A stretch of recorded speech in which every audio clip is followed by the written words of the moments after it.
എന്നെ ഏറ്റവും ഇഷ്ടപ്പെട്ട ഒരു വചനമാണ് യെശയ്യാ പ്രവചന്റെ പുസ്തകം 40:31.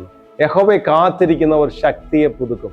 യെശയ്യാ പറയുവാണ്, കാത്തിരിക്കുമെങ്കിൽ ശക്തിയെ പുതുക്കും. അനേകർ ചോദിക്കുകയും, ഞാൻ എനിക്ക് ശക്തിപ്പെടണം, ബലപ്പെടണം, പരിശുദ്ധാത്മാവിൽ മൂവ് ചെയ്യണമെന്ന് പലരും ചോദിക്കാറുണ്ട്. സഹോദരങ്ങളെ, ദൈവസന്നിധിയിൽ അതിനുവേണ്ടി നമുക്കൊന്ന് മുട്ടുകുത്താൻ കഴിയുമോ? നമുക്ക് മണിക്കൂറുകൾ ദൈവസന്നിധി ഇരിക്കാൻ പറ്റുമോ?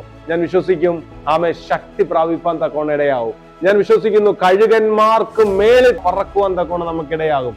ഇവിടെ വചനം പറഞ്ഞു, യഹോവയെ കാത്തിരിക്കുന്നവർ ശക്തിയെ പുതുക്കുമെന്നാണ്. അതെ, നമുക്കൊന്ന് ശക്തിയിൽ പുതുക്കപ്പെടണം. ആ വചനത്തിന്റെ നിവർത്തി നമ്മളിൽ വെളിപ്പെടണം.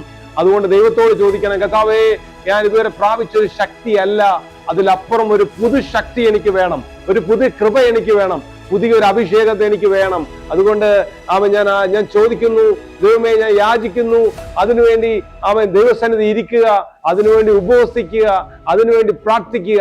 ഞാൻ വിശ്വസിക്കുന്നു ഈ ലോകത്തെ ജയിക്കാനുള്ള ഒരു ശക്തി ദൈവം തരും. ആ ദൈവശക്തിയിൽ അനുഗ്രഹിക്കപ്പെട്ട ജീവിതം നയിക്കുവാൻ നമുക്കിടയാകും. മാനുഷിക ശക്തികളെ നമുക്ക് ജയിക്കാൻ പറ്റും, പൈശാചിക ശക്തികളെ ജയിക്കാൻ പറ്റും, വെല്ലുവിളികളെ ജയിക്കാൻ പറ്റും. കാര്യം നമ്മളിൽ വ്യാപരിക്കുന്നത് ദൈവശക്തിയാണ്.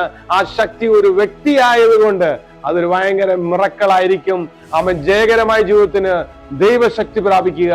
അതിന് കാത്തിരിക്കുന്നവർ ശക്തിയെ പുതുക്കും. ശലോം. കർത്താവ് നിങ്ങളെ അനുഗ്രഹിക്കട്ടെ. ഇരിക്കുക, ശക്തി പ്രാപിക്കുക. God bless you. ശലോം.